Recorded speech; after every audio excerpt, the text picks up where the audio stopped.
আমন্ত্রণ দেশ বাংলায়, সঙ্গে আছি আমি সাইমন রহমান। শুরুতেই সংবাদ শিরোনাম। বেহাল হয়ে পড়েছে টাঙ্গাইলের কালীহাতির এলেঙ্গা থেকে দুর্গাপুর সড়ক, ভরে গেছে খানাখন্দে, ঝুঁকি নিয়ে চলাচল করছে মানুষ আর যানবাহন। এবং পটুয়াখালীর কলাপাড়ায় আরবের খুরমা খেজুরের বাগান করে সফল দুই ভাই, স্থানীয় বাজারে বেড়েছে তাদের খেজুরের চাহিদা।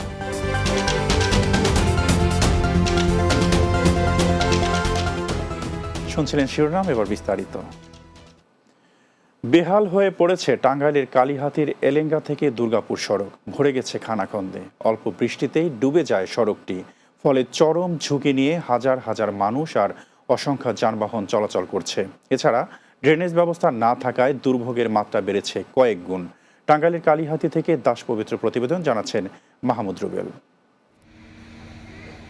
টাঙ্গাইলের এলেঙ্গা থেকে দুর্গাপুর সড়কের দৈর্ঘ্য 11.42 কিলোমিটার। সড়কটি 1995-96 সালে বিভিন্ন সময় পর্যায়ক্রমে কাজ করার ফলে নতুনভাবে 2005-06 সালে সম্পন্ন হয়।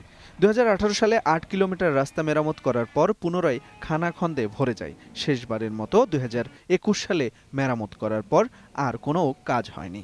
এটি একেবারেই চলাচলের অযোগ্য। দীর্ঘদিন যাবতী এই রাস্তাটা খানাখন্দে ভরপুর। একটু বৃষ্টি আসলে হাঁটুপানি যান চলাচলের অবস্থা খুব বিঘ্ন ঘটে এবং আমাদের যারা চলাফেরা করে নিয়মিত চলাফেরা করি আমাদের খুবই কঠিন অবস্থা। আমরা এই রাস্তা দিয়ে চলাফেরা করি, প্রতিদিন স্কুলে যাই। এই রাস্তাটা অনেক বাজে।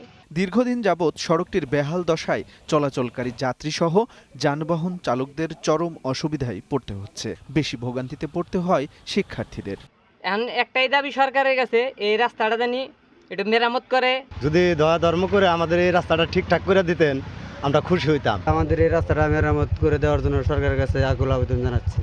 সড়কটির সমস্যার কথা জেনে সমাধানের আশ্বাস দিয়েছেন উপজেলা এলজিআরডি প্রকৌশলী। আমরা দ্রুত রাস্তাটি পাসেবল করা যায় সে ব্যবস্থা নিব। পাশাপাশি আমাদের এলজিডি কর্তৃক আমরা ইতিমধ্যে প্রাক্কলন আমাদের হেডকোয়ার্টারে প্রেরণ করেছি। সংশ্লিষ্ট কর্তৃপক্ষ বিষয়টি অবগত রয়েছে। আশা করি দ্রুত কাজটি করা হবে বলে জানিয়েছেন উপজেলা নির্বাহী কর্মকর্তা। একটা প্রকল্পের আওতাধীন, কিন্তু সেটা এখনো অনুমোদিত না হওয়ার কারণে কাজটা করা সম্ভব হয়নি।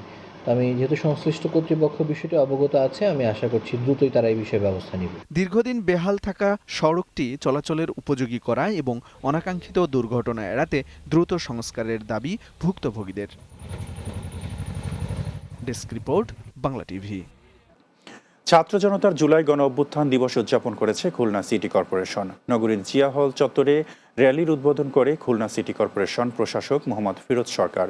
খুলনার ডিআইজি মোহাম্মদ রেজাউল হক, জেলা প্রশাসক মোহাম্মদ সাইফুল ইসলাম, জামায়াত ইসলামের খুলনা মহানগর কমিটির আমির অধ্যাপক মোহাম্মদ মাহফুজুর রহমান, জুলাই গণ অভ্যুত্থানের শহীদ শেখ মোহাম্মদ সাকিব রায়হানের বাবা শেখ মোহাম্মদ আজিজুর রহমান সহ অন্যান্যরা র্যালিতে অংশ নেন। ব্রাহ্মণবাড়িয়ার কসবায় performance based grants for secondary institute scheme SEDP পুরস্কার বিতরণ অনুষ্ঠিত হয়েছে। বুধবার জেলা শিক্ষা অফিস ও উপজেলা মাধ্যমিক শিক্ষা অফিসের আয়োজনে এই পুরস্কার বিতরণ অনুষ্ঠিত হয়। উপজেলা নির্বাহী অফিসার মোহাম্মদ সামিউল ইসলামের সভাপতিত্বে এতে প্রধান অতিথি ছিলেন শিক্ষা মন্ত্রণালয়ের মাধ্যমিক ও উচ্চ শিক্ষা বিভাগের যুগ্ম সচিব তানজিলা খানম। বিশেষ অতিথি ছিলেন জেলা শিক্ষা অফিসার মোহাম্মদ জুলফিকার হোসেন, উপজেলা মাধ্যমিক শিক্ষা অফিসার মোহাম্মদ আবু তৌহিদ সহ অন্যান্যরা। পটুয়াখালীর কলাপাড়ায় প্রতিবন্ধী ব্যক্তির উন্নয়নে স্থানীয় ও জাতীয় পর্যায়ের অভিজ্ঞতার বিনিময় সভা অনুষ্ঠিত হয়েছে। বুধবার উপজেলা পরিষদের পায়রা হল রুমে এ সভা অনুষ্ঠিত হয়। গোলাপ প্রতিবন্ধী উন্নয়ন সংস্থার নির্বাহী পরিচালক আব্দুর রহিমের সভাপতিত্বে এতে বক্তব্য রাখেন বি-স্ক্যানের পরিচালক ইফতেখার মাহমুদ সহ অন্যান্যরা। উপস্থিত ছিলেন বি-স্ক্যানের সহ সমন্বয়ক মাহফুজুর রহমান, ফাইন্যান্স পরিচালক সামাদ আলী, উপজেলা মহিলা বিষয়ক অফিসার তাসলিমা আক্তার সহ অন্যান্যরা। পটুয়াখালীর কলাপাড়ায় আরবের খুরমা খেজুরের বাগান করে সফল হয়েছেন দুই ভাই। লবণাক্ত মাটিতে মরু এলাকার ফসল উৎপাদনের সাফল্য নতুন সম্ভাবনার দ্বার খুলেছে কৃষিতে। তাদের এমন সফলতা দেখে অনেকে খেজুর বাগান করতে আগ্রহী হয়ে উঠেছে। একই সাথে তাদের খেজুরের চাহিদা বেড়েছে স্থানীয় বাজারে। পটুয়াখালীর কুয়াকাটা কলাপাড়া থেকে মনির হাওলাদারের প্রতিবেদন, জানাচ্ছেন সুরাইয়া সীমা। জানা গেছে খেজুর বাগান উদ্যোক্তা মোহাম্মদ মুজাহিদুল ইসলাম সিঙ্গাপুর থাকতেন। সেখান থেকে তিনি মরিয়ম জাতের খেজুরের বীজ সংরক্ষণ করেন। পরে বাংলাদেশে এসে সেই খেজুরের বীজ নিজ বাড়ির ছাদে পলিব্যাগে চারা তৈরি করেন। এরপর বড় ভাই মোহাম্মদ মহিউদ্দিন মিলন সহ দুই ভাইয়ের অক্লান্ত চেষ্টায় পটুয়াখালীর কলাপাড়া পৌর এলাকায় ২৭ শতক জায়গায় তৈরি করেন খেজুর বাগান। ২০১৮ সালে ৫৫টি খেজুর গাছের চারা দিয়ে শুরু করলেও বর্তমানে এই বাগানে রয়েছে ৯৬টি খেজুরের গাছ। আর তাদের বাগানে বর্তমানে ৯ প্রকারের খেজুর রয়েছে। বাম্পার ফলনও ধরেছে। আর পেকে যাওয়া খেজুর স্থানীয় বাজারে ৫০০ থেকে ৮০০ টাকা কেজি দরে বিক্রি করছেন। আসলে যে কোনো কাজকে পাগলের মতো ভালো না বাসলে সেখানে সফলতা আসে না। তো আলহামদুলিল্লাহ আজকে আপনারা বাগান দেখলেই বুঝবেন যে আমাদের সফলতা কতটুকু। আমার বাগানে চতুর্থবারের মতো এবছর ফল এসেছে আলহামদুলিল্লাহ। এই যে গাছটির নিচে দাঁড়িয়ে আছি, প্রায় ৬০ কেজির উপরে ফল আসছে। সফল দুই উদ্যোক্তাকে সাধুবাদ জানানোর পাশাপাশি তাদের সব ধরনের সহযোগিতার আশ্বাস কৃষি বিভাগের। এটি এখানে সফলভাবেই চাষ হয়েছে এবং চমৎকার খেজুর হচ্ছে। আমরা কৃষি বিভাগ এটার সাথে সবসময় রয়েছি। আমরা তাদেরকে যত ধরনের পরামর্শ আছে এই খেজুরকে আরো সম্প্রসারণ করার জন্য এবং সুন্দরভাবে উৎপাদন করার জন্য আমরা সেই পরামর্শ দিয়ে যাচ্ছি। Desk report, Bangla TV.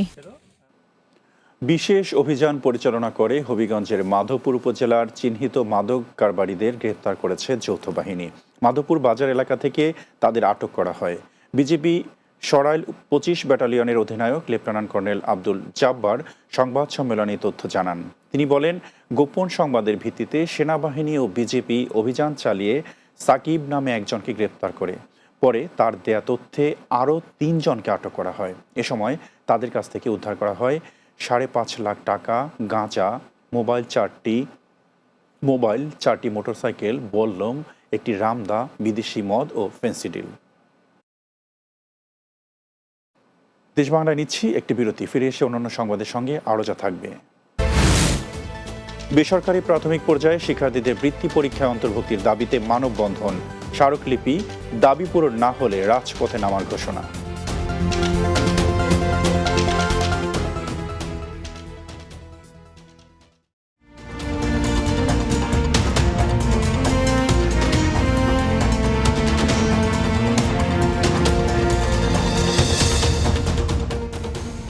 বিরতির পর দেশ বাংলা স্বাগত আরও একবার। বেসরকারি প্রাথমিক পর্যায়ে শিক্ষার্থীদের বৃত্তি পরীক্ষার আওতায় অন্তর্ভুক্তির দাবিতে দেশের বিভিন্ন জেলায় মানববন্ধন ও স্মারকলিপি দিয়েছে kindergarten welfare association. Narsingdi press ক্লাবের সামনে এই উপলক্ষে মানববন্ধন অনুষ্ঠিত হয়। এ সময় নরসিংদী জেলা কিন্ডারগার্টেন ওয়েলফেয়ার অ্যাসোসিয়েশনের সভাপতি রমজান আলী প্রামাণিক, সাধারণ সম্পাদক মুজিবুর রহমান সহ অন্যান্যরা বক্তব্য রাখেন। এদিকে দাবি পূরণ না করা হলে রাজপথে নামার ঘোষণা দিয়েছেন ঈশ্বরদী কিন্ডারগার্টেন অ্যাসোসিয়েশনের সভাপতি মোহাম্মদ লুৎফর রহমান। বক্তব্য দেন ঈশ্বরদী প্রেস ক্লাবের সাবেক সভাপতি SM রাজা, ঈশ্বরদী কিন্ডারগার্টেন অ্যাসোসিয়েশনের সভাপতি মেজবাউল আলম চমক সহ অন্যান্যরা। অন্যদিকে একই দাবিতে ঝিনাইদহে মানববন্ধন অনুষ্ঠিত হয়েছে। শহরের পোস্ট অফিস মোড়ে এ কর্মসূচির আয়োজন করে বাংলাদেশ কিন্ডারগার্টেন ঐক্য পরিষদ। কর্মসূচিতে সংগঠনটির জেলা শাখার সাধারণ সম্পাদক কামাল হোসেন সহ অন্যান্যরা বক্তব্য রাখেন। এছাড়াও সরকারি প্রাথমিক বৃত্তি পরীক্ষায় অংশগ্রহণের দাবিতে নারায়ণগঞ্জের রূপগঞ্জে মানববন্ধন ও বিক্ষোভ করা হয়েছে। এতে সভাপতিত্ব করেন রূপগঞ্জ উপজেলা কিন্ডারগার্টেন শিক্ষা পরিবারের সমন্বয়ক মনিরুল হক মনির। বরগুনার তালতলীতে অনুষ্ঠিত হল শিশু অধিকার বিষয়ক সচেতনতামূলক প্রচার অভিযান। বুধবার পচাকোরালিয়া চান্দখালী সরকারি প্রাথমিক বিদ্যালয়ের প্রাঙ্গণে এই কর্মসূচির আয়োজন করে good neighbours Bangladesh Taltali CDP। অনুষ্ঠানে উপস্থিত ছিলেন উপজেলা শিক্ষা অফিসার মোহাম্মদ আবুল বাশার, সহকারী শিক্ষা অফিসার সারাহ সুলতানা এবং বিভিন্ন স্কুলের প্রধান শিক্ষকবৃন্দ। আয়োজনে শিশু অধিকার ভিত্তিক জারি গান, নাটিকা ও কবিতা পরিবেশন করেন CDPর স্বেচ্ছাসেবক দল। বৃক্ষরোপণ সহ নানা আয়োজনে পাবনায় উৎসব মুখর পরিবেশে পালিত হয়েছে মাছরাঙা টেলিভিশনের 14তম প্রতিষ্ঠা বার্ষিকী। পাবনা প্রেস ক্লাব মিলনায়তনে স্কয়ার টয়লেট্রিজ লিমিটেডের পাবনা প্লান্টের পরিচালক আব্দুল খালেকের সভাপতিত্বে অনুষ্ঠানের আয়োজন করা হয়। এতে বক্তব্য রাখেন প্রবীণ শিক্ষাবিদ অধ্যাপক মোহাম্মদ কামরুজ্জামান, পাবনা পৌর প্রশাসক মোহাম্মদ জাহাঙ্গীর আলম, অতিরিক্ত police super Rajinur Rahman, square food and beverage লিমিটেডের head of factory Abu Musa, Mohammad Monirul Hasan, Maasranga টেলিভিশনের উত্তরাঞ্চলীয় ব্যুরো প্রধান উৎপল মির্জা, বাংলা টিভির জেলা প্রতিনিধি SM আলম সহ অন্যান্যরা। ফরিদপুরের বোয়ালমারীতে উপজেলা কৃতি শিক্ষার্থীদের মাঝে পুরস্কার বিতরণ করা হয়েছে। উপজেলা পরিষদ সম্মেলন কক্ষে 2022 ও 2023 সালে অনুষ্ঠিত এসএসসি ও এইচএসসি পরীক্ষায় কৃতিত্বপূর্ণ ফলাফল অর্জন করা 30 জন শিক্ষার্থীকে পুরস্কার দেওয়া হয়। অনুষ্ঠানে প্রধান অতিথি ছিলেন বোয়ালমারী সরকারি কলেজের অধ্যক্ষ মোহাম্মদ আব্দুস সাত্তার মিয়া। উপজেলা নির্বাহী কর্মকর্তা তানভীর হাসান চৌধুরীর সভাপতিত্বে বক্তব্য রাখেন সহকারী কমিশনার ভূমি আব্দুল্লাহ আল আমিন সহ অন্যান্যরা। Performance based grants for secondary institution স্কিমের আওতায় রাজবাড়ীতে 31 জন কৃতি শিক্ষার্থীর মাঝে পুরস্কার বিতরণ করা হয়েছে। উপজেলা পরিষদ হলরুমে পুরস্কার বিতরণ করা হয়। এতে সভাপতিত্ব করেন রাজবাড়ী সদর উপজেলা নির্বাহী কর্মকর্তা মারিয়া হক। এ সময় বক্তব্য রাখেন মাধ্যমিক ও উচ্চ শিক্ষা বিভাগের যুগ্ম সচিব মোহাম্মদ সাইদুর রহমান, রাজবাড়ী অতিরিক্ত জেলা প্রশাসক শঙ্কর চন্দ্র বৈদ্য, জেলা শিক্ষা অফিসার হাবিবুর রহমান সহ অন্যান্যরা। জুলাই অভ্যুত্থানের স্মরণে তারুণ্যের উৎসব 2025 উপলক্ষে কুড়িগ্রামের রাজারহাটে শিক্ষার্থীদের মাঝে গাছের চারা বিতরণ করা হয়েছে। রাজারহাটে সমবায় সমিতির আয়োজনে রাজমোহন সরকারি প্রাথমিক বিদ্যালয়ের শিক্ষার্থীদের মাঝে গাছের চারা বিতরণ করা হয়। এ সময় উপস্থিত ছিলেন রাজারহাট উপজেলা সমবায় অফিসার মোহাম্মদ দেলোয়ার হোসেন, রাজারহাট সমবায় সমিতির সভাপতি সেকেন্দার আলী বাবুল সহ অন্যান্যরা। শেষ করছি দেশ বাংলা। যাওয়ার আগে শিরোনামগুলো আরও একবার।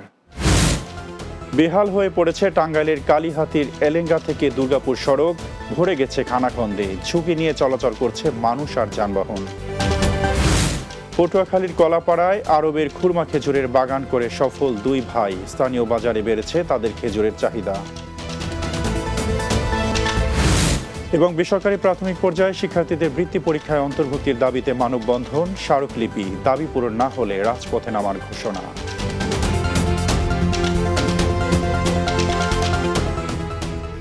এই ছিল দেশ বাংলা। আমাদের পরবর্তী সংবাদ বিকেল 4:30 দিনের বাংলা দেখার আমন্ত্রণ রইল। এতক্ষণ আমাদের সাথে থাকার জন্য ধন্যবাদ সবাইকে।